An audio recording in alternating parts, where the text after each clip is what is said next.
Good morning everyone. आज हम करने वाले हैं 6 नवंबर 2023 के इंडियन एक्सप्रेस न्यूज़पेपर का एनालिसिस।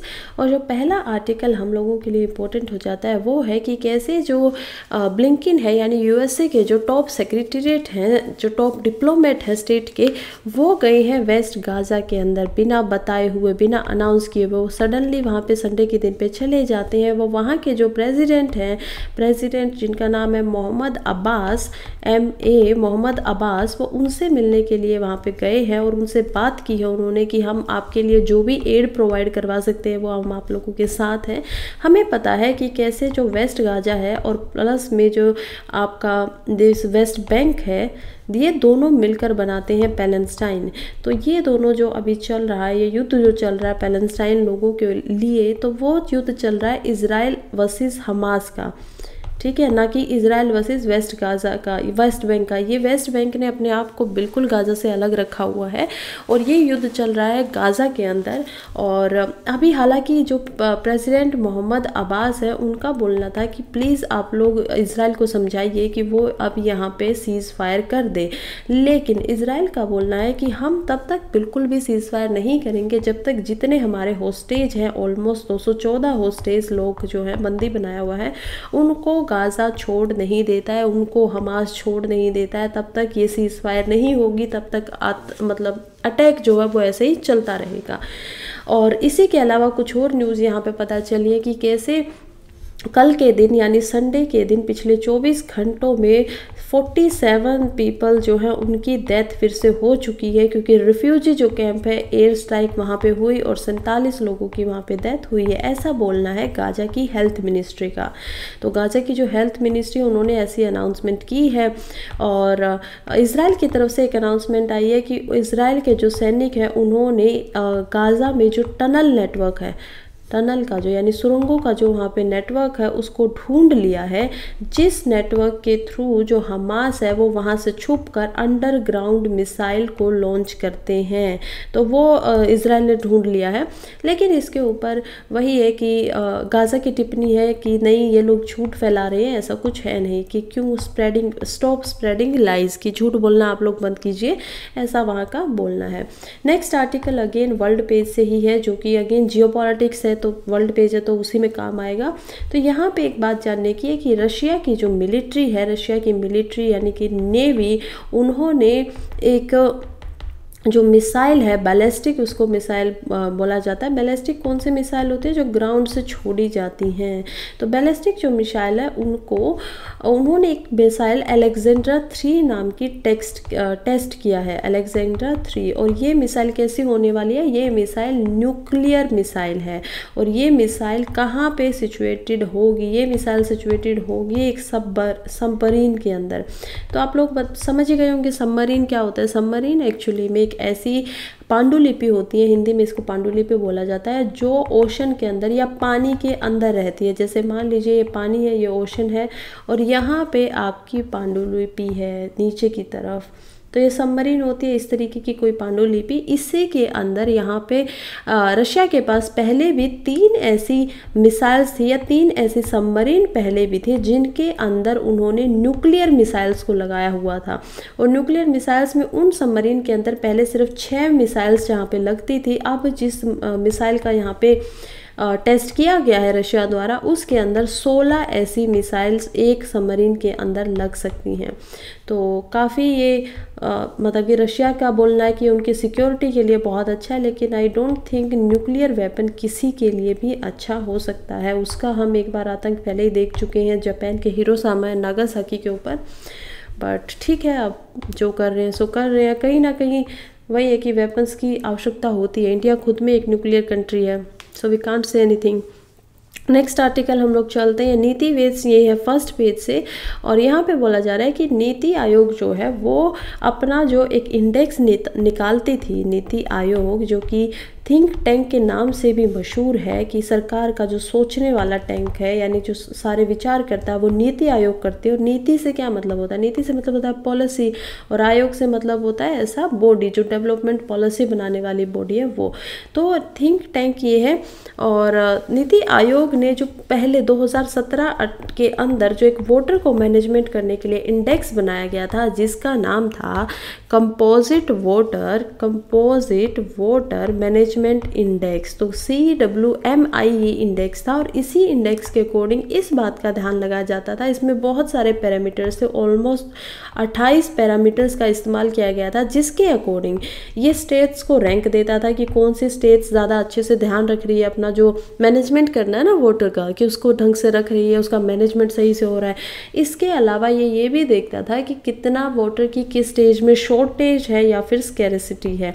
अभी यहाँ पे इसके अकॉर्डिंग शॉर्टेज और स्कैरिसिटी को 2 भागों में बांटा गया है। अगर पहली बात, कोई भी आपके यहाँ पे वोटर की स्कैरिसिटी या शॉर्टेज कब मानी जाएगी? जब आपके किसी एक पर्सन को 1700 क्यूबिक मीटर पर ईयर से कम अगर पानी मिल रहा है, तो इसका मतलब वहाँ पे वोटर की शॉर्टेज है।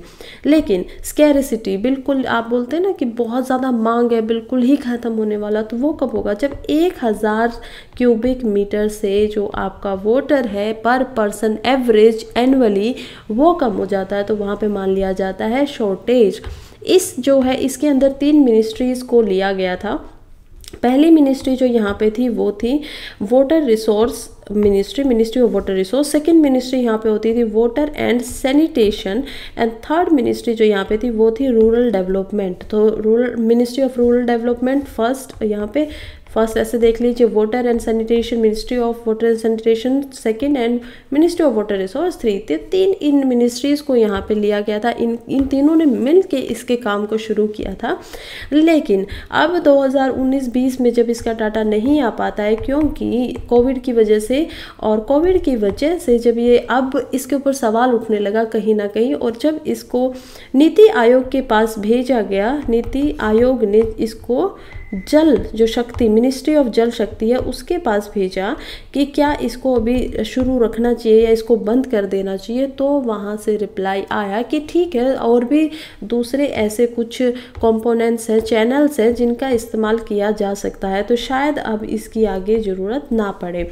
हालांकि हम देख लेते हैं कि अभी तक इसके अकॉर्डिंग कौन कौन सी स्टेट जो है वो किस किस रैंक पे रहती हैं। तो अगर देखा जाए तो यहाँ पे गुजरात जो 2019-20 का डाटा है, गुजरात जो है वो पहली रैंक पे आता है। सेकंड रैंक आती है राजस्थान की। तो राजस्थान ने यहाँ पे बहुत इंप्रूवमेंट किया है। 2018 से ये 9 पोजीशन ऊपर चला गया, और इसने गोवा को और आंध्र प्रदेश को, ऐसी स्टेट्स को पीछे छोड़ दिया। थर्ड पोजीशन यहाँ पे आई AP की, आंध्र प्रदेश की, और फोर्थ पोजीशन यहाँ पे देखने को मिली थी गोवा की। तो आई थिंक इतना ही है ये आर्टिकल ऑलमोस्ट। हमें बस इनका पता होना चाहिए कि कैसे कुछ स्टेट्स जो है वो अपने वोटर को अच्छे से मैनेज कर लेती हैं और ध्यान रखती हैं। नेक्स्ट हम चलते हैं एडिटोरियल पेज के ऊपर, और यहाँ पे आर्टिकल हमारा है पावर वर्सेस ह्यूमैनिटी। यहाँ पे लिखते हैं विक्रम सिंह मेहता, जो खुद एक एडवोकेट हैं, और ये बताते हैं, मतलब एडवोकेट से भी ज़्यादा ये एक CEO है, ह्यूमन जो हमारा होता है ह्यूमैनिटेरियन एड के प्रति, सोशल जो सर्विसेज होते हैं वहाँ पे। तो ये लिखते हैं कि कैसे कुछ जो सेल्फ सर्विंग लीडर्स हैं, मतलब जो खुद का ध्यान रखते हैं, जैसे कि नेतान्याहू, ऑफन वो खुद बहुत ज़्यादा ओवर रीच कर जाते हैं डेमोक्रेटिक सैंक्शंस के, और फिर वो उसको छुपा देते हैं कि नहीं, मेरा तो कोई मतलब कि सेल्फ जो सर्विंग है, मेरी तो कोई इसके अंदर है ही नहीं, मैं तो देश के लिए काम कर रहा हूँ। तो ऐसा ही उसको ये बताते हैं आर्टिकल के अंदर कि कैसे जो अभी हमास के ऊपर हो रहा है हमला, या फिर आप गाज़ा के अंदर देखे जाए तो कहते हैं कि हमास के ऊपर हमास ने जो किया बहुत गलत था, और हमास को उसकी सज़ा मिलनी भी चाहिए। लेकिन यहाँ सवाल उठता है उन बच्चों का, उन औरतों का, उन लोगों का जिन्होंने कोई गलती की ही नहीं है।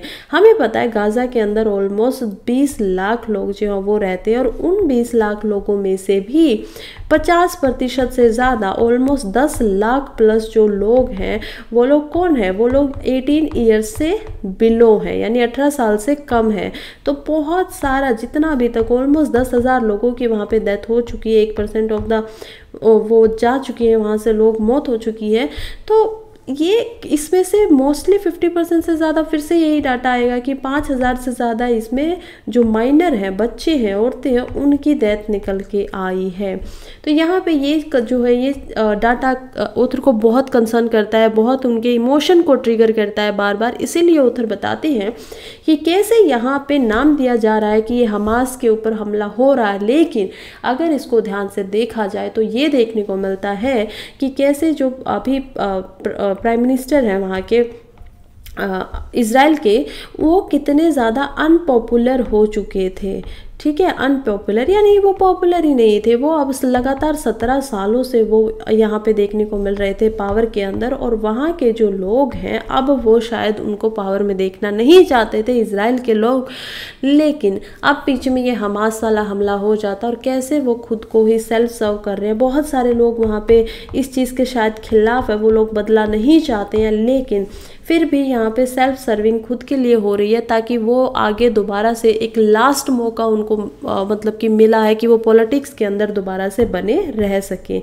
ऐसा ऑथर का यहाँ पे मानना है। वो और लोगों का भी यहाँ पे एग्जांपल देते हैं कि कैसे जैसे रशिया ने ऐसा काम किया था। ठीक है, रशिया ने क्या किया था, यूक्रेन को इन्वेड कर दिया था बिना किसी वजह से, जहाँ उनको लग रहा था कि शायद इस बार जो वहाँ के व्लादिमीर पुतिन जो प्रेसिडेंट है उनकी पोजीशन थोड़ी सी कम हो रही है।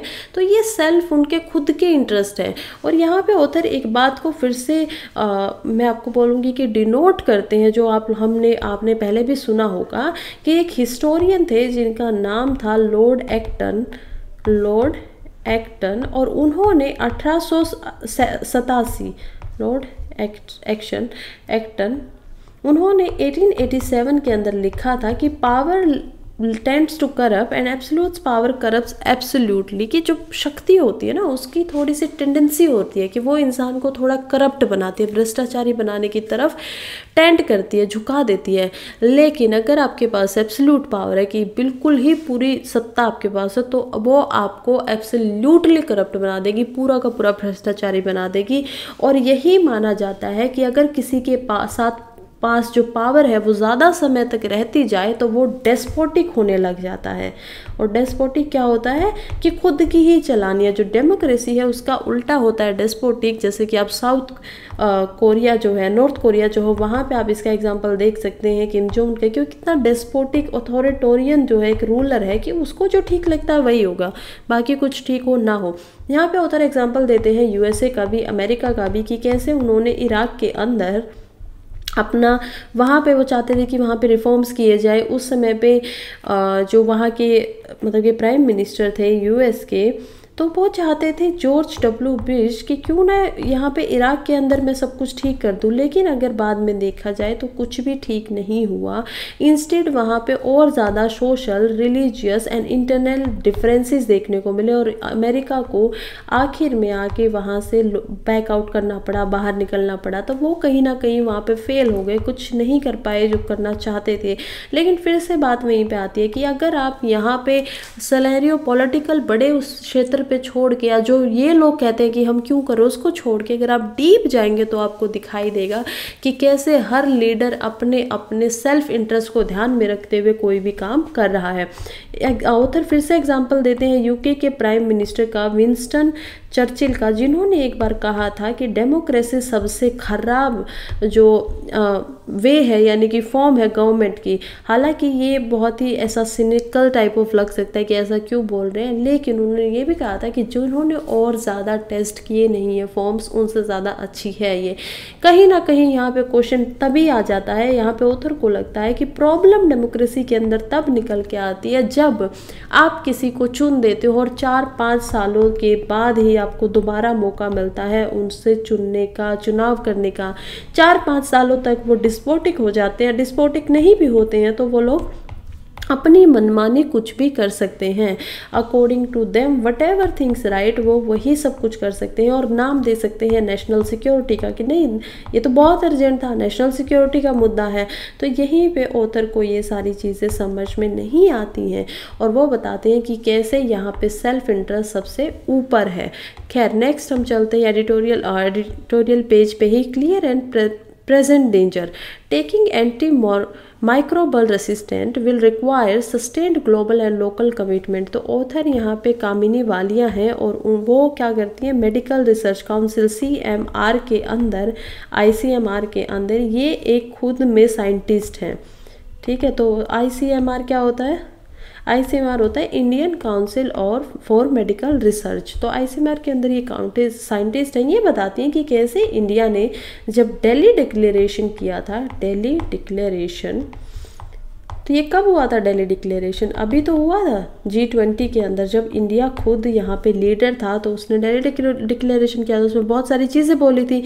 उसी में से एक इंडिया का एक कहीं ना कहीं कमिटमेंट था, वो दिखाई देता था ग्लोबल हेल्थ आर्किटेक्चर के ऊपर, कि ग्लोबली जो हेल्थ है उसको कितना अच्छे से करा जा सके, उसके आर्किटेक्चर के ऊपर ध्यान दिया जा सके, उसके इंफ्रास्ट्रक्चर के ऊपर ध्यान दिया जा सके, उसको मोर रेसिलियंट बनाया जा सके। मैंने अपने चैनल में रेसिलियंस का मतलब भी बनाया कि जो चीज़ आपके लिए मुश्किल है फिर भी आप उससे निकल जाते हो, तो मोर रेसिलियंट, वो क्षमता, लड़ने की क्षमता, इक्विटेबल बनाया जा सके, सस्टेनेबल बनाया जा सके, सब लोग इसको ले सकें। तो ये एक कहीं ना कहीं ये दिल्ली डिक्लेरेशन का यहाँ पे पूरा का पूरा कमिटमेंट था या महत्व था।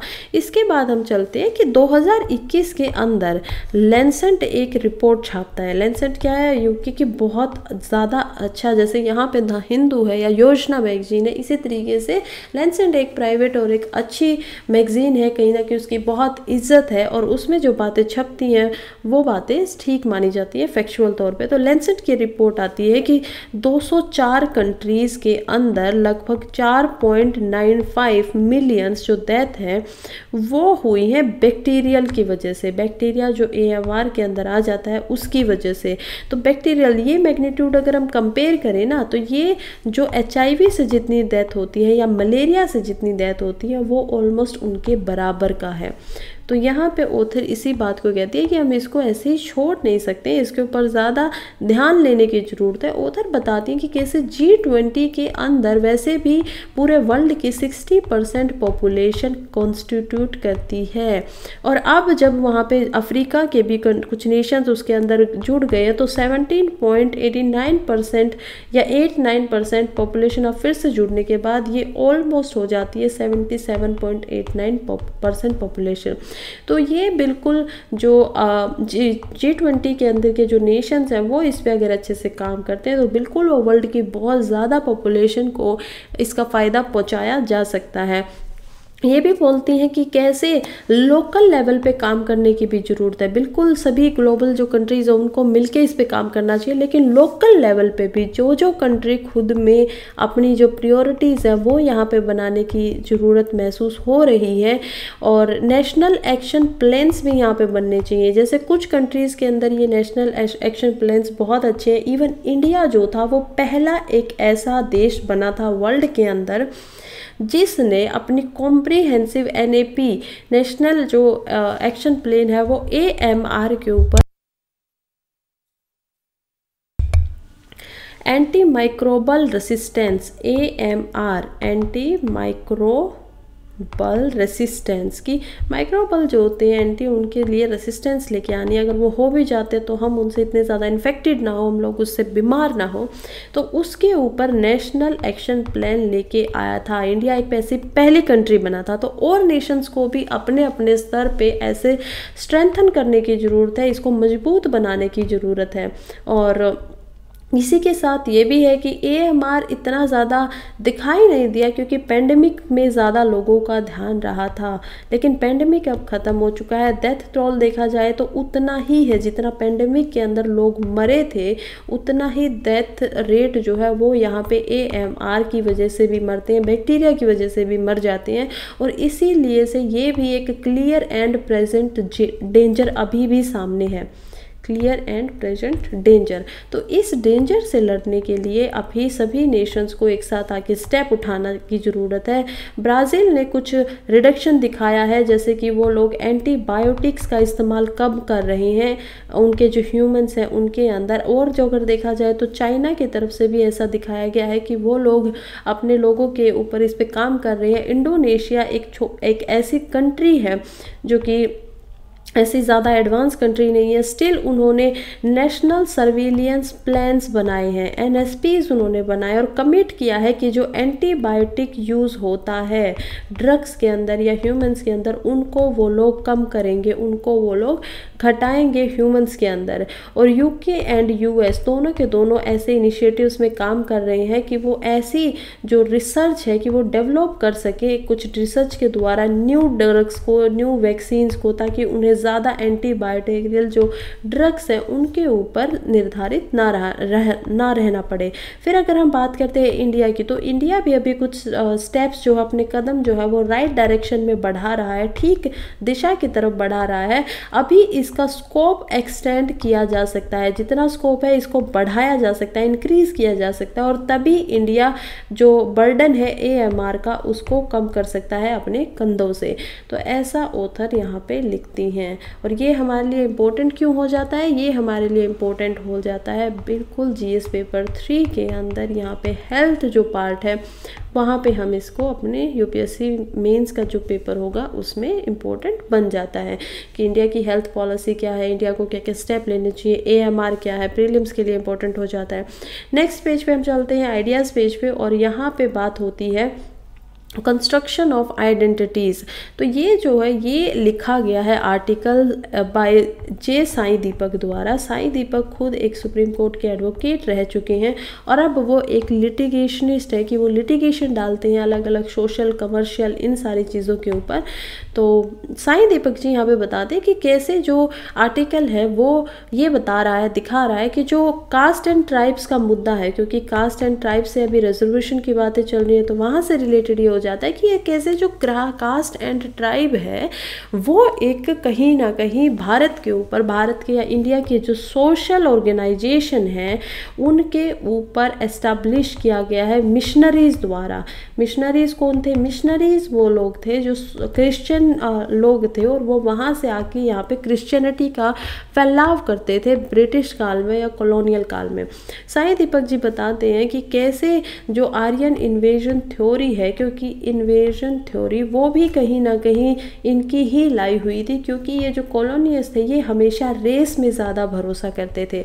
अब ये भी बात है कि आज के भी हम देखें तो ये समझ सकते हैं कि कैसे अमेरिका के अंदर, कैसे यूके के अंदर रेस के ऊपर आपको काफ़ी प्रॉब्लम्स दिखाई देती है कि वो सुपीरियर रेस मानते थे। इवन करली के आर्टिकल में मैंने बताया कि कैसे कॉलोनियल लोग ऐसा समझते थे कि उनके कंधों के ऊपर ये एक बोझ है कि वो भारत के लोगों को सभ्य बना रहे हैं, सिविलाइज बना रहे हैं, क्योंकि यहाँ के जो लोग हैं वो बहुत बारबेरिक हैं, बहुत अभद्र टाइप के हैं। और ऐसी उनकी स्टेटमेंट होती थी कि वो लोग तो यहाँ पे कुछ मतलब राज करने चाहते ही नहीं थे, उनको तो मजबूरी में यहाँ पे राज करना पड़ रहा है। ऐसी उन्होंने अपने हिस्टोरियंस ने उन्होंने ऐसी थ्योरियाँ बना के दी हैं, तो वो कहीं ना कहीं रेस की सुपीरियरिटी को दिखाता है।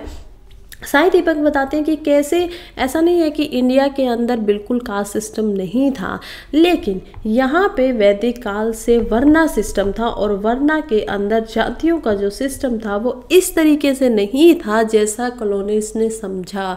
कॉलोनियल मिशनरीज यहाँ पे आते हैं, उन्होंने जो लोगों को वो जातियों में इंक्लूड नहीं कर पाए उनको उन्होंने ट्राइब्स में इंक्लूड कर दिया कि ये लोग कौन है। इन लोगों को देखिए, मैं अगर आपको थोड़ा हिस्ट्री में लेके जाऊँ ना, तो मैं भी यहाँ पे जय साईं दीपक की जो बात है उससे बिल्कुल वाकिफ हूँ, क्योंकि यहाँ पे हमें पता चलता है कितने सारे मूवमेंट हुए थे। सनातली जो मूवमेंट था और जो बोडो मूवमेंट था, यानी ये सब जो जंगल में रहने वाले लोग थे, इन्होंने ब्रिटिशर्स की जिनकी बात नहीं मानी, अपना जंगल से ज़मीन नहीं छोड़ी, तो इन लोगों को उन्होंने ऐसा बोला कि नहीं ये तो अच्छे ही नहीं है, तो बहुत ख़राब है, ये तो जंगली है। ऐसी ऐसी बातें उनको उनके ऊपर रखी गई, लिखाई गई उनके बाद में। ये क्योंकि ये क्या करना चाहते थे, ये मोस्ट ऑफ द जितना भी लैंड था ना उसको एग्रीकल्चर के अंदर लाना चाहते थे, खेती के अंदर लाना चाहते थे, उसको उपजाऊ बनाना चाहते थे, ताकि ज़्यादा से ज़्यादा रॉ मटेरियल को ये लोग इंग्लैंड भेज सकें।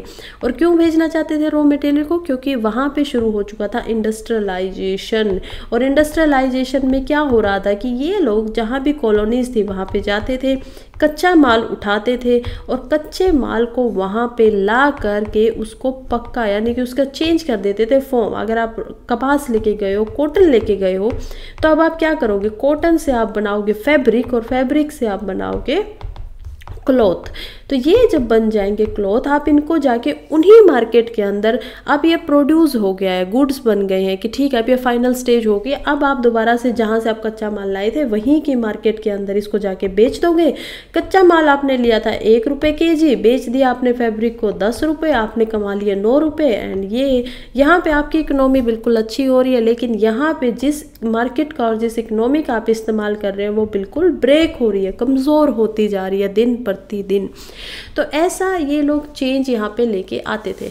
ऐसा ही आप यहाँ पे आर्मी में भी देखेंगे कि जिस जिस आर्मीज़ ने यहाँ पे प्रोटेस्ट किया, जैसे कि गोरिल्ला वारफेयर के अंदर जो एसमीज होते थे या जो गुरखा होते थे, उन्होंने यहाँ पे क्या किया था, उन्होंने प्रोटेस्ट किए थे। यानी कि जैसे 1857 के अंदर आपको एक मिलिटेंट जो देखा था ना, मूवमेंट टाइप का या इंसर्जेंसी जिसको बोल सकते हैं कि एक भड़काव हो गया था, ऐसी कोई वो एक इकलौती नहीं थी। पहले भी अलग अलग बटालियंस ने, पहले भी अलग अलग जो रेजिमेंट होती थी, उन्होंने ऐसे छोटे छोटे हड़तालें या एक प्रोटेस्ट काइंड ऑफ किया था। इंसर्जेंसीज देखने को मिली थी। उन लोगों के प्रति ब्रिटिशर्स ने ये बोल दिया कि ये लोग जो है वो मिलिट्री के लायक नहीं है। आज भी इंडियंस मन में ये बात बैठी हुई है कि कुछ जो रेजिमेंट्स हैं जो बहुत बहादुर हैं, वो रेजिमेंट्स इसीलिए बहादुर है क्योंकि वो लोग अच्छे हैं, मतलब मार्शली बहुत इम्पोर्टेंट है। लेकिन ये एक फिनोमिना है, जिन्होंने ब्रिटिशर्स का साथ दिया उनको उन्होंने सुपीरियर बताया, और जिन्होंने उनका साथ नहीं दिया उनको उन्होंने हमेशा इन्फीरियर बताया, उनको बताया कि ये लोग मिलिट्री के लायक ही नहीं है। इसी तरीके से उन्होंने ट्राइब्स, जो अब आप लोग ज़्यादा अच्छे से समझ पा रहे होंगे कि जो ये ट्राइब्स थी जो उनकी बातें नहीं मानती थी, उन्होंने उनको ट्राइब्स के अंदर डाल दिया कि नहीं ये लोग तो बारबेरिक हैं, ये लोग तो बारबेरिक हैं, बिल्कुल भी अच्छे नहीं है, और ये लोग तो किसी के लिए भी सभ्य नहीं है, सभ्य है, और उनको ट्राइब्स की कैटेगरी में डाल दिया गया। और जो लोग एग्रीकल्चर मतलब अपना जंगली जीवन छोड़ के एग्रीकल्चर की तरफ जाने लगे, उनको उन्होंने प्रोत्साहन दिया, ज़मीन दी, अलग अलग जातियों के अंदर डालकर। सोशल जो फैब्रिक था, वरना जो सिस्टम था, वो उस चीज़ को समझ ही नहीं पाए, वरना सिस्टम बहुत अलग था। और इन्होंने कास्ट जो है, मतलब इनको इनडिफरेंशिएट करना ही छोड़ दिया, क्योंकि अंग्रेज़ों के पास वर्ना सिस्टम के लिए कोई भी शब्द है ही नहीं। वो जाति का इस्तेमाल करते हैं वर्णों के लिए, लेकिन वर्ण जो थे वो ऐसे नहीं होते थे। वर्ना जो सिस्टम होता था उसमें 4 तरीके से था, और ज़्यादातर ये वर्ना सिस्टम जो है वो ऑक्यूपेशन बेस्ड होता था। अगर मैं आज आपको कहूँ कि कोई एक इंसान लॉयर है एक ही फैमिली से, मान लीजिए आपके परिवार के अंदर 4 मेंबर्स हैं, एक मेंबर आपकी जो मदर है वो है लॉयर, ठीक है, वो एक वकील है, आपके फादर जो हैं वो एक जज हैं, आपके ब्रदर जो हैं वो एक डॉक्टर हैं, और आप खुद में एक इंजीनियर हैं। अगर आप चारों लोग ये हैं तो आपको अलग अलग कैटेगरीज में डाल दिया जाएगा प्रोफेशन की में, राइट। कोई होगा वाइट कॉलर, कोई होगा, यहाँ पे ऑलमोस्ट सभी वाइट कॉलर है, बट कोई होगा ब्लू कॉलर, कोई होगा, कोई एक ही इंसान आपके जो ग्रैंड पेरेंट्स में से है वो फार्मर है, तो कोई होगा बिल्कुल ही ब्लू कॉलर। तो ये सब डाल दिया जाएंगे, राइट। इकोनॉमी इसी तरह काम करती है।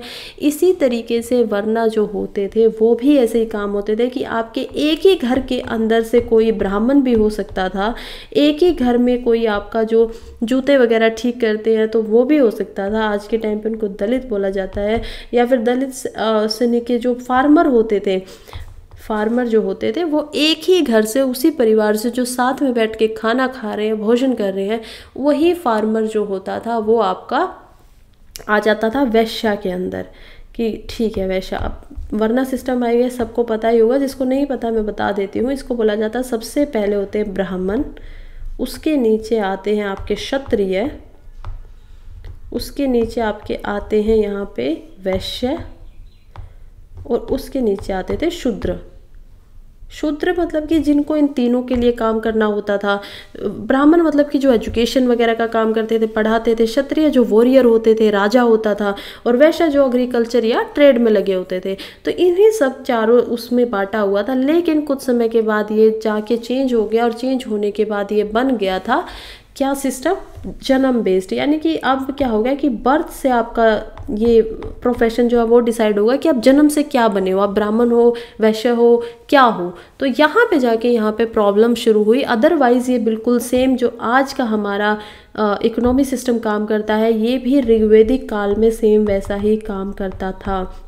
आई होप अब आप लोग समझ पाएंगे कि ये कितना अलग था एक कास्ट से, एक जाति से। क्या ये हमारी आज की किसी जाति के साथ मेल खाता है, या ये क्या आज जो हमें पता है क्योंकि कॉलोनियल लेगेसी ने ये दिमाग में हमारे बात डाल दी है अकॉर्डिंग टू ऑथर, क्या ये आज उससे मिलता जुलता है? नहीं है मिलता जुलता, बिल्कुल भी नहीं है। यहाँ पे 2-3 प्रॉब्लम्स है। पहली तो ये कास्ट वाली है कि ये बिल्कुल समझ में उनको आता नहीं है। उनके क्रिश्चियन जो यूरोपियन कॉलोनाइजर्स थे उनकी अप्रोच ही गलत थी। दूसरी प्रॉब्लम्स थी यहाँ पे कि उन्होंने ट्राइब्स को बना दिया, एक ऐसी कैटेगरी बना दिया जो मेन स्ट्रीम कास्ट सिस्टम के अंदर फिट नहीं हो रही थी। और तीसरी यहाँ पे फिर से प्रॉब्लम देखने को मिलती है कि कैसे जो उन्होंने कम्युनिटीज़ या ग्रुप्स के अंदर डिफरेंस करना शुरू किया और उनके बाद उन्होंने कास्ट और जो ट्राइब्स हैं उनको अलग अलग करके बनाया। और हर इस प्रॉब्लम ने जो कंटेम्प्रेरी हमारी आज की अप्रोच है किसी भी कास्ट को समझने की, किसी भी मुद्दे को समझने की, उस पर बहुत बड़ा प्रभाव डाला। और यहाँ पे कुछ किताबों के नाम भी बताते हैं कि जैसे western foundation of caste system,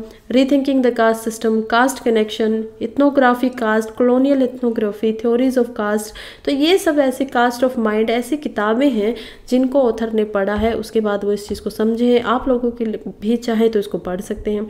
next हम चलते हैं नेक्स्ट आर्टिकल पे। Their own truths attempt to rewrite constitution is choice between reality historical negotiations. तो ये आर्टिकल बात करता है कि कैसे इंडिया का जो मतलब इसमें ज़्यादा कुछ बताया नहीं गया, जस्ट हमारे कॉन्स्टिट्यूशन के बारे में कुछ बातें हुई हैं। सात्विक वर्मा इनका नाम है, सीनियर एडवोकेट है न्यू दिल्ली के अंदर। और ये बताते हैं कि कैसे इंडिया का जो कॉन्स्टिट्यूशन है यानी संविधान है वो पूरी दुनिया में सबसे बड़ा यानी कि लार्जेस्ट रिटन संविधान है, ठीक है, लिखा हुआ संविधान है। इसके अंदर 22 पार्ट है, ये 22 भागों के अंदर बटा हुआ है और उन 22 भागों में भी ये 12 शेड्यूल के अंदर बटा हुआ है। और 22 शेड्यूल के यहाँ पे 22 पार्ट्स में बहुत सारे चैप्टर्स हैं, किसी एक पार्ट में 4 चैप्टर भी हैं, किसी एक चार्ट में 2 चैप्टर भी हैं। इसी तरीके से 12 शेड्यूल है, उनके अंदर बहुत सारे अपेंडिक्स हैं। तो ये बहुत बड़ा यहाँ पे दिखाई देता है। सेकेंड जो इसकी इंपॉर्टेंस है लार्जेस्ट है, उसके बाद ये लिविंग एक तरीके से कॉन्स्टिट्यूशन है। लिविंग क्या है कि ये जिंदा है। जिंदा कैसे है कि जब जब इस समाज के अंदर कोई चेंज होगा, सोशल चेंज होगा, तो आप इसको अमेंड कर सकते हैं, इसमें भी बदलाव किया जा सकता है अमेंडमेंट के सहारे। तो इसीलिए ये एक जिंदा कॉन्स्टिट्यूशन है। ऑथर यहाँ पे और भी बातें बताते हैं कि कैसे जब नवंबर 25 2021 के अंदर ओम बिरला, जो कि कॉन्स्टिट्यूशन डे होता है नवंबर 25 को, जो कि अभी आने वाला है, संविधान दिवस होता है, वहाँ पे जो कॉन्स्टिट्यूशन के हमारे नॉट कॉन्स्टिट्यूशन लोकसभा के जो स्पीकर हैं ओम बिरला, उन्होंने 2021 में ऐसा बोला था।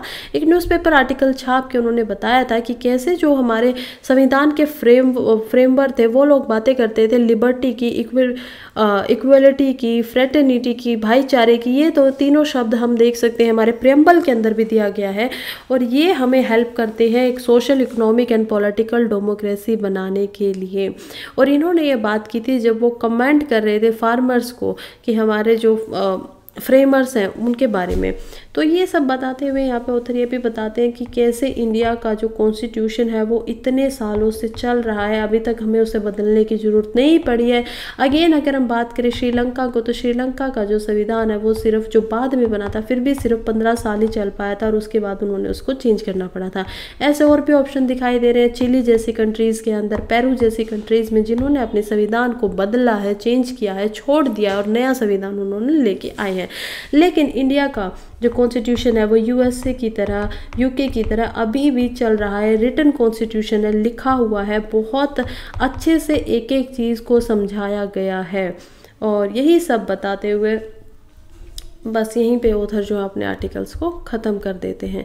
नेक्स्ट हम चलते हैं एक्सप्लेन्ड पेज की तरफ। तो पहला जो एक्सप्लेन्ड पेज के ऊपर हमारा आर्टिकल है वो है पॉलिटिक्स के ऊपर। ये है छत्तीसगढ़ की जो पॉलिटिक्स है, इलेक्शन वहाँ पे होने वाला है, तो उसी के ऊपर इसको समझाया गया है कि छत्तीसगढ़ की जो पॉलिटिक्स चल रही है, राजनीति है, उसमें हुआ क्या क्या था। सबसे पहले तो देखिए छत्तीसगढ़ क्या है, एक मिनरल रिच स्टेट है, राइट। वहाँ पे आपको बहुत सारे मिनरल्स वगैरह मिलेंगे, मिनरल्स रिच स्टेट। उसके बाद भी अगर हम उसके बारे में बात करते हैं कि छत्तीसगढ़ बना कब था, तो छत्तीसगढ़ जो है वो बनता है 1 नवंबर 1956 में। और ये 1956 में नहीं, ये बनता है 2000 के अंदर। और किससे बनता है? ये बनता है मध्य प्रदेश के से, और मध्य प्रदेश बनता है 1956 के अंदर। तो यहाँ पे हमें पता चलता है कि जो छत्तीसगढ़ है वो रिलेटिवली बहुत ही एक नई स्टेट है। 2000 के अंदर ये बना था, ठीक है, तो बहुत ही एक नई स्टेट बनी थी ये। और उसी समय से जब ये एमपी से यानी मध्य प्रदेश से अलग होती है, तो यहाँ पे 3 जो यहाँ पे अभी सीएम आते हैं उनका यहाँ पे योगदान बहुत बड़ा है, और वही इसकी पॉलिटिक्स को चला रहे हैं, क्योंकि अभी जस्ट 23 साल इसको बने हुए हैं। तो वहाँ पे पहले जो इनके सीएम होते हैं वो होते हैं अजीत योगी। सेकंड यहाँ पे जो इम्पोर्टेंट है वो है रमन सिंह, जो कि 2003 से ही आ जाएंगे। और थर्ड अब जो चल रहे हैं वो है भूपेश बघेल जो प्रेजेंट है। तो अभी इसके क्रिएशन से पहले क्या होता था, यानी जब तक छत्तीसगढ़ बना नहीं था उस समय से पहले मध्य प्रदेश बन चुका था 1956 के अंदर। उसको सेंट्रल प्रोविंस एंड बरार भी बोला जाता था। कैपिटल इसकी नागपुर में थी, और कॉन्स्टिट्यूशन के इफेक्ट आने के बाद ही इसको बनाया गया 1956 में। और विंध्य प्रदेश के नाम से इसको पहले जाना जाता था, लेकिन फिर इसको हटा दिया गया और इसको मध्य प्रदेश यानी एंटायर जो भारत है उसका मध्य, उसका बीच का पार्ट, इसलिए इसको मध्य प्रदेश के नाम से जाना लगा। यहाँ पे ज़्यादातर जो मराठी स्पीकिंग डिस्ट्रिक्ट होती थी, जैसे कि नागपुर के सराउंडिंग, अमरावती के सराउंडिंग, उनको दे दिया गया बॉम्बे की स्टेट को, और ये लोग अपना अलग हो जाते हैं। और इसका जो छत्तीसगढ़ है उसका लिटरल मीनिंग क्या होता है, छत्तीसगढ़ से मतलब क्या है नाम से? तो छत्तीसगढ़ का लिटरल मीनिंग है 36 से यानी कि 36 एंड गढ़ से यानी कि फोर्ट, किले।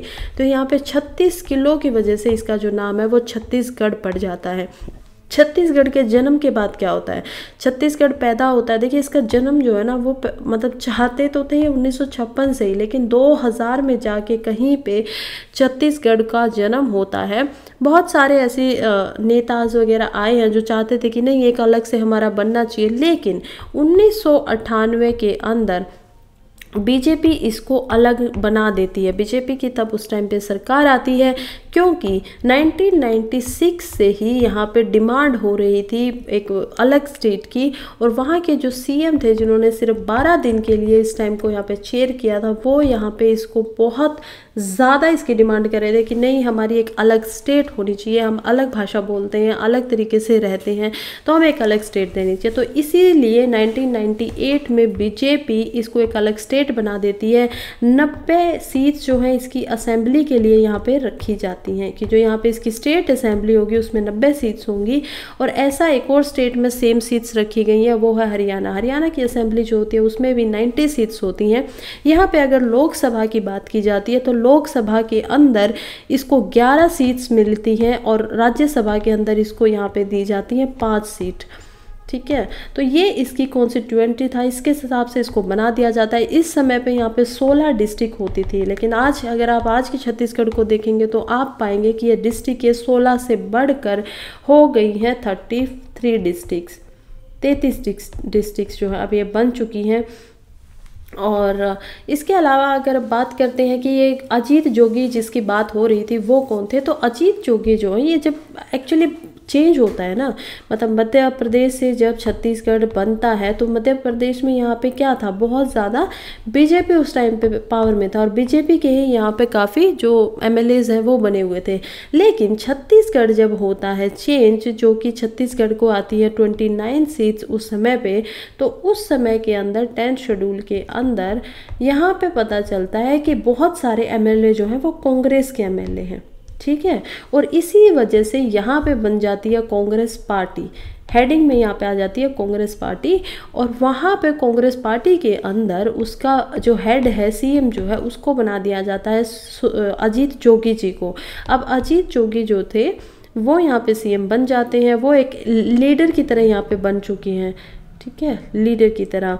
और वो यहाँ पे 13 एमएलओ के साथ, ये यहाँ पे पता नहीं इनको क्या होता है, ये बोलते हैं कि नहीं मुझे नहीं रहना है कांग्रेस के अंदर, मैं इसको छोड़ के बीजेपी में जाना चाहता हूँ।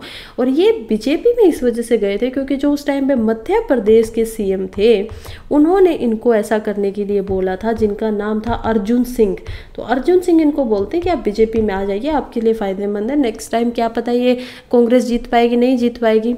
तो ऐसा सोचने पे जो अजीत जोगी है वो अर्जुन सिंह की बात मानते हुए 13 और एमएलएस को लेते हुए बीजेपी के अंदर जाके मिल जाते हैं। तो ये बीजेपी के अंदर जाके मिल जाते हैं, लेकिन यहाँ से कांग्रेस इनसे खुश नहीं होती है। तो कांग्रेस जब खुश नहीं होती है तो उसके बाद जो विन आती है, यानी कि जब जीता जाता है, तो ये देखा जाता है कि जो एनपीसी है जिसको शरद पवार हेड कर रहे थे विधानसभा के अंदर, यानी जो अर्जुन सिंह है वो हार जाते हैं और वो सिर्फ 7.2% वोट ही निकाल पाते हैं। तो वही कांग्रेस की जो सीट्स है वो 37 सीटों से घटकर बहुत कम सीट रह जाती है 7 के अकॉर्डिंग, और बीजेपी की मेजॉरिटी सीट्स आती हैं यहाँ पे 50 तक। और उसके बाद बीजेपी इन पे भरोसा नहीं करती कि आप तो हमारे साथ भी ऐसा करेंगे, क्या पता बाद में फिर से चेंज हो जाए। तो वो यहाँ पे अब नया हेड बना के भेजती हैं रमन सिंह को। अब नए जो यहाँ पे आते हैं 2002 तक ये चलते, 2 ही साल ये ज़्यादातर राज कर पाए वहाँ पे। फिर यहाँ पे आते हैं रमन सिंह, और रमन सिंह अब बीजेपी की स्टेट के एज अ लीडर यहाँ पे उभरते हैं। और ये कहीं ना कहीं जब पहले ओबीसी यहाँ पे, इनसे पहले एक और लीडर थे बीजेपी की तरफ से, अब हम अजीत जोगी की बात छोड़ रहे हैं जो कि कांग्रेस से थे, लेकिन उनके अपोजिशन में भी तो कोई होगा ना। तो बीजेपी की तरफ से यहाँ पे पहले थे ताराचंद साहू। ये बीजेपी कहीं ना कहीं इनसे खुश नहीं थी, क्योंकि ये सिर्फ ओबीसी जो है मतलब उन्हीं के उसमें रहते थे, और इन्होंने डिफेक्शन पार्टी का यूज़ भी किया था। तो डिफेक्शन क्या था? डिफेक्शन क्या होता है कि एक दूसरे को, मतलब आप किसी और से जीते हैं पार्टी लेकिन आप उसको छोड़ के कहीं और चले जाते हैं, तो ये डिफेक्शन होता है। अब तो इंडिया के अंदर एंटी डिफेक्शन कानून भी है जो कि 2003 के अंदर आया है, एंटी डिफेक्शन एक्ट। तो ये क्या है? आर्टिकल है, ये 2013 के अंदर इसको लाया गया कॉन्स्टिट्यूशन में अमेंडमेंट करके। अब तो आप एंटी डिफेक्शन नहीं कर सकते अगर आपकी 2/3 जो पार्टी है वो आपको ना जाना चाहे, तो तब तक अगर आप जाएंगे तो आपको फिर जो आप एमपी है या एमएलए है वो रद्द कर दिए जाएंगे, आपकी सदस्यता ही है वो आपसे छीन ली जाएगी। तो लेकिन उससे पहले की बात है, ये 2002 की बात है। तो इसीलिए यहाँ पे 2002 के अंदर वो उनसे खुश नहीं थे, तो वो बनाते हैं रमन सिंह को यहाँ पे, और रमन सिंह रहते हैं 2008 तक। और वो वैसे तो 2020 तक ही पॉलिटिक्स में बने रहते हैं, लेकिन फिर बाद में जीत नहीं पाते हैं। तो यहाँ पे बीच में देखा जाता है कि कैसे नक्सल अटैक भी आता है।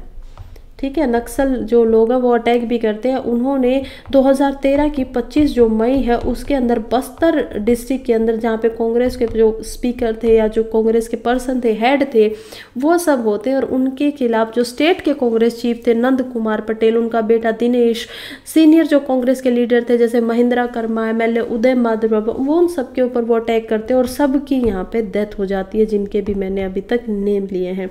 2018 के असेंबली पोल्स करवाए जाते हैं, वहाँ पे फिर से जो बीजेपी की जो वर्कर्स हैं वो लोग रमन सिंह के खिलाफ हो जाते हैं और उसकी और उसकी फैमिली के एनिमी बन जाते हैं एक तरीके से। जहाँ पे रमन सिंह जो 15 साल तक एक तरीके से कोई उनको हरा नहीं पाया, एक तरीके से लीडर रहते हैं, वो हार जाते हैं, और वहाँ पे फिर से कांग्रेस आ जाती है। और कांग्रेस के आने के बाद कौन वहाँ पे लीडर बनता है? लीडर बनता है भूपेश बैगल। तो अब ये पिछले 5 साल से यहाँ पे सीएम बने हुए हैं, और अब यहाँ पे दोबारा से फिर से इलेक्शन होने वाला है। तो अब देखते हैं कि यहाँ पे क्या निकल के आएगा, क्या रिजल्ट आएगा। बैगल जो थे वो इसी वजह से ज़्यादातर, मतलब सब ने कहीं ना कहीं एक चीज़ें देखी हैं कि कौन किस वजह से बनता है। कोई यहाँ पे फ्री डिस्ट्रीब्यूशन कर देता है राइस का, जैसे मतलब कि फ्री में आप लोगों को चावल बांट देंगे, तो ये ऐसा वादा करता है। तो ऐसे रमन सिंह यहाँ पे बन जाते हैं, दोबारा से जीतते रहते हैं। फिर भूपेश बैगल आते हैं, तो वो कहते हैं कि जितने भी कानून हैं, मतलब जो किसान लोग हैं उनके ऊपर जितना भी कर्ज है वो उनको माफ़ कर देंगे। तो किसान के कर्ज को माफ़ करने की वजह से ये भी यहाँ पे बन जाते हैं, क्या ये भी बन जाते हैं यहाँ पे सीएम। तो बिल्कुल सही समझा आपने। अब देखते हैं कि नेक्स्ट अभी क्या आएगा। तो टक्कर अब फिर से किसके बीच में होने वाली है? दोबारा से जो रमन सिंह है और जो भूपेश बैगल हैं, वो दोनों एक दूसरे के साथ फिर से ऐसा लग रहा है कि शायद इन इलेक्शंस में खड़े होने वाले हैं बैगल। चलिए अब इलेक्शन का जो रिजल्ट आएगा उसके बाद समझेंगे। आई होप आपको पूरी स्टेट की इलेक्शन हिस्ट्री अब समझ में आ गई होगी। नेक्स्ट हम बढ़ते हैं, despite government effort why onion prices are still high. ये बता रहे हैं कि गवर्नमेंट इतना एफर्ट कर रही है फिर भी जो प्याज के जो प्राइस है, अनियन जो है उसके प्राइस अभी भी इतने ज़्यादा हाई क्यों चल रहे हैं। किसी किसी स्टेट्स के अंदर इसके दो कारण है। किसी किसी स्टेट्स के अंदर जैसे दिल्ली की जो स्टेट है उसमें अनियन अभी 80 रुपये से ज़्यादा महंगा हो चुका है, 80 रुपये केजी मिलता है। और कुछ स्टेट्स हैं जो मेट्रो स्टेट्स हैं उनके अंदर और ज़्यादा हाई मिलता है। कहीं पे 90 रुपीज़ केजी हो गया है, कहीं पे 75 रुपीज़ केजी है। तो ये देखने को मिला है। तो ऐसा कह रहे हैं कि ऐसा क्यों हो रहा है, मतलब गवर्नमेंट ऐसा इतने एफर्ट डाल रही है फिर भी ऐसा हो रहा है। तो यहाँ पे पहला जो रीजन है वो ये है कि गवर्नमेंट ने क्या क्या एफर्ट्स डाले हैं। तो पहला बात है कि गवर्नमेंट ने जो एक्सपोर्ट होता था अनियन का उस पर 40% से ज़्यादा जो है टैक्स लगा दिया है कि अब मिनिमम जो एक्सपोर्ट प्राइस होगा वो $800 800 होगा पर टन के ऊपर। तो इस हिसाब से अभी कितने रुपए महंगा मिल रहा है, अभी अगर बाहर भेजेंगे तो आपको 67 रुपये केजी के दर से जाएगा। तो ये सब कुछ किया है। ये एक बफर स्टॉक भी करवा लिया। सेकंड उन्होंने किया कि बहुत सारा बफर स्टॉक इकट्ठा कर लिया है NAFED, national corporation of cooperative agriculture marketing federation, इसको बोलते हैं नेफेड। एंड दूसरा जो है वो है NCCF जो कि क्या होगा, नेशनल कोऑपरेटिव कंज्यूमर फेडरेशन। तो इन दोनों ने बहुत सारे प्याज को इकट्ठा भी कर लिया ताकि जो मनमाने रेट पे जो और प्रोड्यूसर्स हैं, जो बेचने वाले हैं, वो लोग उसको मन माने रेटों पे ना बेच सके। लेकिन कारण यहाँ पे फिर एक ही निकल के आता है कि एक तो मानसून जो है वो डिले हो गई थी। ठीक है, डिले हो गई थी। हमें पता है इस बार जहाँ पे उसको 1 जुलाई से आ जाना चाहिए था लेकिन वो आई थी 9-10 जुलाई के तकरीबन। तो काफ़ी डिले हो गई थी ये, लेट होने की वजह से। इस वजह से यहाँ पे प्याज की जो खेती होती है, मतलब कि राबी की जिस टाइम पे ये खेती होती है, कब होती है राबी यहाँ पे ज़्यादातर जो फार्मर्स है वो करते थे इसको मार्च के अंदर।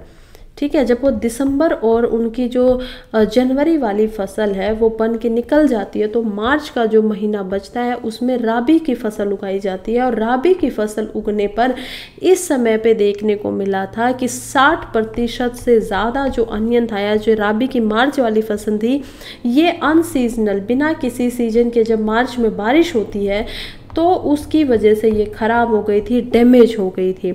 और फिर जो फार्मर्स को जितने ज़्यादा प्राइसेस मिले उन्होंने उसे जो प्राइसेस मांगे उस पे इनको ख़रीद लिया गया था। और आज के समय पे इसी वजह से, क्योंकि एक तो इसको स्टॉक किया जा सकता था, ये जो फसल उगाई जाती थी राबी के समय पे इनमें जो मॉइस्चर है यानी पानी की जो मात्रा होती थी वो बहुत कम होती थी और इसी वजह से इनको स्टॉक करके रखा जा सकता था ताकि उनको बाद में बेचा भी जा सके। और ये सब होने के बाद इन्हीं दो कारणों से जो अनियन है वो इस समय इंडिया के अंदर कमी हो जाती है उसकी, और इसी वजह से उसके रेट बढ़ जाते हैं। तो यही कारण है। और नेक्स्ट हम चलते हैं, फॉलिंग फ्रॉम एक्सपोर्ट कंसर्न। ये कह रहे हैं कि कैसे इंडिया जो है वो एक्सपोर्ट ज़्यादा नहीं कर पा रहा है, कमज़ोर पड़ रहा है। इंडिया का जो एग्रीकल्चर एक्सपोर्ट है इस साल का अप्रैल सितंबर से अगर देखा जाए तो वो 11.6% कम हो गया है। हमें शायद इससे कुछ भी ध्यान में देने की बात नहीं है। यहाँ पे बस आप इस चार्ट को देखिए अच्छे से और समझिए कि कैसे 2013-14 से लेके ये 2023 तक का डाटा दिया गया है कि कहाँ पे आप देख पाएंगे एक भी जगह पहली तो ऐसी नहीं है कि इंडिया का जो एक्सपोर्ट है वो इंपोर्ट से ज़्यादा ना रहा हो। तो इंपोर्ट हमने कम किए हैं और एक्सपोर्ट हम ज़्यादा कर रहे हैं। तो ये अच्छी बात है क्योंकि इसमें क्या हो रहा है कि इंडिया क्या बन रहा है, ट्रेड डेफिसिट नहीं हो रहा है। ट्रेड डेफिसिट क्या होता है कि आपको अगर आप कम चीज़ें मंगवा रहे हो और ज़्यादा भेज रहे हो तो मतलब ट्रेड डेफिशिएंट नहीं हुआ, आपने जो ट्रेड का जो बैलेंस था वो बना के रखा है, बल्कि आपने फ़ायदा ही अपने लिए निकाला है। तो ये देखिए आप 2013 में ये कहाँ पे 43.25% होता था और 2021 में ये 50.24% तक पहुँच गया था एक्सपोर्ट। लेकिन अब अप्रैल सितंबर से लेते हुए और अप्रैल सितंबर ये ऑलमोस्ट 50% डाउन आ चुका है। देखिए कैसे जो एक्सपोर्ट है वो 23.62% का रह गया है बस। और इम्पोर्ट का भी कुछ हाल ऐसा ही है कि कहाँ पे इंपोर्ट हम ज़्यादातर 20 से 25 से लेके और तो ये 26 तक की रेंज में रहता है हर पिछले 10 सालों से। लेकिन ये इंपोर्ट जो है, जो चीज़ें हम मंगवा रहे हैं उसको भी हमने कम किया और उसको हम लेके आ गया 4% पे, क्योंकि सिंपल सी बात है अगर आप इससे ज़्यादा बढ़ाएंगे तो जो आपका ट्रेड का जो बैलेंस है, आपका जो फ़ायदा है वो नहीं हो पाएगा। ये डाटा दिया किसने, तो आप यहाँ पे देखिए सोर्स जो है वो डिपार्टमेंट ऑफ कॉमर्स इसका सोर्स है, तो डिपार्टमेंट ऑफ कॉमर्स ने इस डाटा को प्रोवाइड किया है। नेक्स्ट यहाँ पे दिया गया है कि इंडिया की टॉप एग्री एक्सपोर्ट आइटम है क्या मिलियंस के हिसाब से, तो सबसे ज़्यादा जो इंडिया है वो भेजता है मेरीन प्रोडक्ट्स को, जिसमें फ़िश वगैरह आ गई या ऐसे कुछ प्रोडक्ट्स आ जाते हैं। तो 2021 में कहा वो उसको $7,772.36 मिलियन का बेचता था, लेकिन अब वो हो गया इससे ऑलमोस्ट 50% कम, यानी कि 3803, ठीक है, 3803.88। तो ये हर किसी में यही है, आप किसी को भी देखेंगे, अब मैं आगे नाम लेने वाली हूँ, सभी का डाटा यही बताएगा कि हर चीज़ों का जो बाहर भेजने का एक्सपोर्ट है वो बहुत कम हुआ है। नॉन बासमती राइस यानी जो सिंपल राइस होता है, वाइट राइस होता है, वो भी कम हो गया है। थर्ड नंबर पे इंडिया से जाता है शुगर, इंडिया बहुत ज़्यादा शुगर को बाहर भेजता है, यानी कि ये प्रोडक्ट के हिसाब से कि जितनी जिनकी क्वांटिटी उनको उसी नंबर से लिखा गया है। फोर्थ नंबर पे आप देखेंगे बासमती राइस को, तो बासमती राइस का यहाँ पे परसों भी आर्टिकल आया था कि कैसे बासमती राइस जो है वो इंडिया में सबसे ज़्यादा 2 स्टेट्स में उगाया जाता है। पहली जो स्टेट्स है वो है पंजाब और दूसरी जो है वो है हरियाणा। इन 2 स्टेट से बासमती राइस होता है और ये सबसे ज़्यादा एक्सपोर्ट किया जाता है। लेकिन क्योंककि अभी इंडिया के अंदर कमी है तो इसलिए बासमती राइस के जानबूझकर इसके एक्सपोर्ट पे जो एक्सपोर्ट जो सब्सिडी होती है या जो मतलब ड्यूटी होती है उसको बढ़ा दिया गया था 40% तक। तो ये भी यहाँ पे देखने को मिलता है।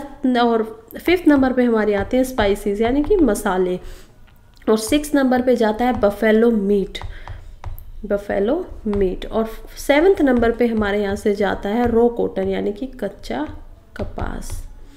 तो ये चीज़ें हम जो है वो एक्सपोर्ट करते हैं भारी मात्रा में। और इंडिया की टॉप इंपोर्ट आइटम क्या है एग्रीकल्चर के अंदर, हम लोग मंगवाते क्या क्या हैं, तो सबसे पहले हम मंगवाते हैं वेजिटेबल ऑयल। इंडिया के अंदर वेजिटेबल ऑयल कम है और सबसे ज़्यादा इसमें से भी यहाँ पे इंडिया मंगवाता है सोयाबीन वगैरह का ऑयल, मतलब मंगवा सकता है, उसके लिए इंडिया के पास कमी रहती है।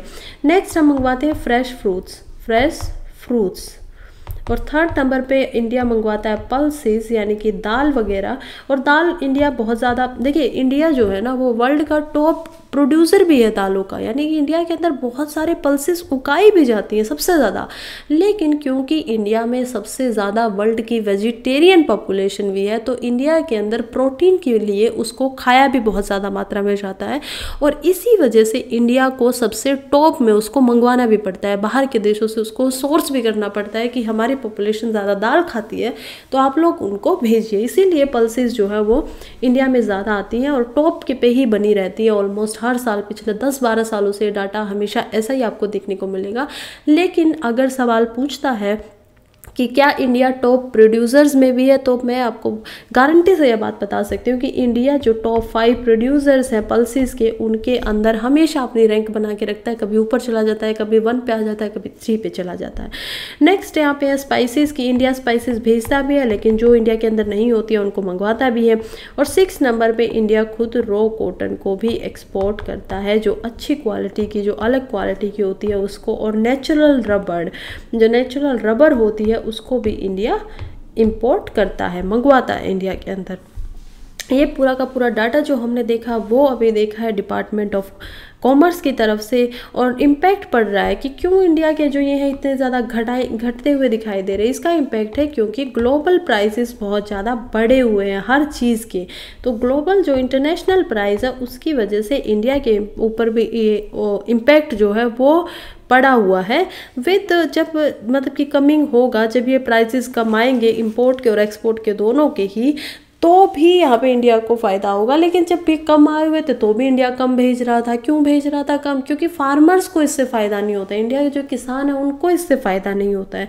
तो ये एक इंडिया का कंसर्न है। तो कंसर्न फार्मर्स के लिए क्या क्या कंसर्न है? फार्मर्स के लिए यही है कि जो डिक्लाइन हो रहा है इंटरनेशनल प्राइजेस के अंदर, वो एक तो कॉस्ट कॉम्पिटिटिवनेस को ख़त्म कर देता है। अभी जो डिक्लाइन होगा या होने वाला है या चल रहा है, तो वो जो कॉस्ट लगती है, पैसे लगते हैं कि ठीक है मैंने इतना पैसा दिया, उससे ज़्यादा मुझे आउटकम आना चाहिए, फ़ायदा आना चाहिए, वो भी यहाँ पे कम हो जाता है। तो फार्मर्स के लिए यही एक कहीं ना कहीं समस्या है। नेक्स्ट हम चलते हैं, India start process to adopt national security strategy, why this is significant. तो इंडिया ने खुद की एक एनएसएस को अडॉप्ट करना चाहा है। नेशनल जो सिक्योरिटी है, नेशनल सिक्योरिटी स्ट्रेटजी, वो इंडिया लेके आया है। अभी इसका ड्राफ्ट बन रहा है, फ्रेमवर्क बन रहा है। तो सबसे पहले बात कर लेते हैं कि नेशनल सिक्योरिटी होती क्या है। देखिए ये क्या होती है, देखिए ये बहुत सारी जो मिनिस्ट्रीज है, सेंट्रल्स के डिपार्टमेंट्स हैं, उनको एक साथ लेके आई है और पहली बार जो कैबिनेट है उसने इसको अप्रूव कर दिया है कि ठीक है आप बनाइए। पहले भी ये जो नेशनल सिक्योरिटी होती है एक तरीके का डॉक्यूमेंट टाइप होता है जिसमें गाइडेंस लिखी होती है कि किसी भी सिचुएशन के अंदर मिलिट्री को क्या करना चाहिए, कोई रिफॉर्म्स होंगे तो कैसे रिफॉर्म्स होने चाहिए, इंडिया का क्या स्टैंड रहेगा, ये सारी बातें उसमें साफ साफ लिखी हुई होती हैं।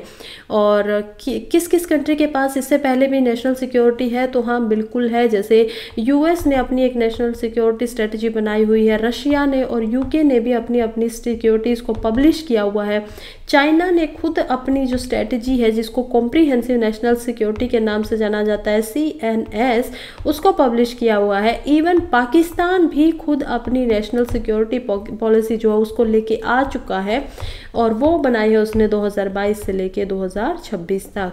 तो ये और अलग अलग कंट्रीज़ के पास ये है, इंडिया भी अभी बना रहा है। ये कहते हैं कि अभी इंडिया को इसको बनाने की ज़रूरत क्यों पड़ी, उससे पहले नहीं बनी थी। तो यहाँ पे बहुत सारे जो मिलिट्री की आर्मी के चीफ हैं, जैसे कि आर्मी के जो फॉर्मर चीफ हैं जिनका नाम था NC विज, जो अभी रिटायर हो चुके हैं, उन्होंने 2018 में ये बताया था कि क्या क्यों इसको इंडिया को अभी ज़रूरत पड़ी है, क्योंकि अभी जो है वो ट्रेडिशनल जो थ्रेट्स होते थे वो ट्रेडिशनल थ्रेट्स कम हो गए हैं। पहले जो हमारे ऊपर खतरे होते थे, अब खतरों की जो डायरेक्शन है, थ्रेट्स की जो डायरेक्शन है वो चेंज हो चुकी है। ट्रेडिशनल से ना हो के वो अलग तरीके के थ्रेट्स होते हैं, चाहे वो AI के माध्यम से हो, चाहे वो सोशल स्ट्रक्चर, सोशल जो डिजिटल स्ट्रक्चर है उसके माध्यम से हो। तो अभी वो चेंज हो गया, इसीलिए इंडिया को भी अपनी नेशनल सिक्योरिटी की अप्रोच जो है उसको बदल देना चाहिए, उसको चेंज कर देना चाहिए। ऐसी ही कुछ एडवाइस मिलती है फॉर्मर जो सिक्योरिटी एडवाइजर थे। अब के हमारे सिक्योरिटी जो एडवाइजर है वो है अजीत डोल जी, लेकिन जो फॉर्मर थे, फॉर्मर कौन होते थे, फॉर्मर जो थे उनका नाम था शिव शंकर मेनन। उन्होंने भी ये बात बताई थी 2020 के अंदर। उन्होंने भी ये बताया कि इसके लेके आना बहुत इंपॉर्टेंट है। फॉर्मर आर्मी के जो चीफ अलग थे जिनका नाम था जनरल MM नरवाना, उन्होंने भी बोला कि आर्मी के लिए ये बहुत इंपॉर्टेंट है। 4th जनरल उन्होंने एक स्पीच दी थी KV Krishna Rao memorial lecture में। उन्होंने बोला कि अभी ये सही वक्त है कि इंडिया को अपना प्रोसेस लेके आ जाना चाहिए। अब ये कहते हैं कि इंडिया अभी तक इस स्ट्रेटेजी को लेके क्यों नहीं आया था, तो जी NN नरवाना जी हैं, फॉर्मर चीफ जो है जनरल रह चुके हैं आर्मी के, ये बताते हैं कि अभी से पहले भी 3 बार अटेम्प्ट किया गया था कि इसको लेके आया जाए, बट कहीं ना कहीं जो पॉलिटिकल लेवल था, यानी जो राजनीतिक लेवल था, वहाँ से इसकी तरफ से थोड़ी हेजिटेशन दिखाई देती थी। वहाँ से वो लोग इतने ज़्यादा तैयार दिखाई नहीं देते थे।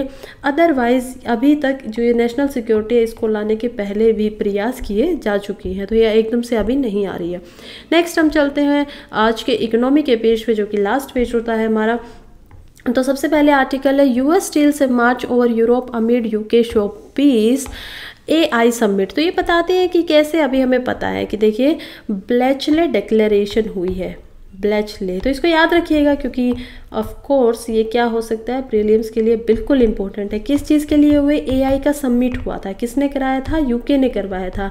क्यों करवाया था, UK के जो प्राइम मिनिस्टर हैं जिनका नाम है ऋषि सुनाक, उन्होंने इसको करवाया था। और करवाने की वजह ये थी कि वो लोग जो AI है, AI से जो खतरे हैं उनको रेगुलेट कर सके, उनको अच्छे से चला सके, किसी चीज़ों के ऊपर ध्यान रख सके। लेकिन जब ये समिट हुआ उसके अंदर अभी तक कोई डॉक्यूमेंट्स नहीं आया था, और इसके अंदर जो US की वाइस प्रेसिडेंट है कमला हैरिस, वो भी जो कि इंडियन ओरिजिन की खुद एक फीमेल है, वो खुद इसके अंदर गई थी और उन्होंने अमेरिका में आके USA के अंदर आके खुद का अपना एक टेम्पलेट बना दिया है कि जो USA जो होगा गाइडलाइंस उन्होंने बना दी है टेक कंपनीज़ के लिए कि क्या क्या आपको गाइडलाइंस का ध्यान रखना है। और ये बताते हुए ये अभी यहाँ पे ये भी बोलते हैं कि जो US है वो वर्ल्ड का एक लीडर है और वो उसी तरीके से काम करना चाहता है कि वो सबसे पहले इस चीज़ पे काम करना चाहता है। लेकिन हमें पता है कि कहीं ना कहीं यहाँ पे UK एडवांस रहा है अमेरिका से इस चीज़ के ऊपर, वो पहले से ही उसके ऊपर रेगुलेशन लेके आ रहा है। लेकिन ये स्टेप सिर्फ इसी वजह से है कि US सबसे पहले कुछ ऐसा कर पाए। ऑल्दो पता नहीं इसके ज़्यादा हमें कुछ जानने की ज़रूरत इसमें है भी या नहीं। और यहीं पे हमारा जो आज का न्यूज़पेपर है वो हो जाता है ख़त्म। So thank you so much for being here with me. And अभी ऑलमोस्ट 196 डेज़ बचे हुए हैं प्रीलिम्स के लिए, तो very all the best for that. और जोरों शोरों से अपनी तैयारी जो है वो जारी रखिए। Thank you, have a nice day.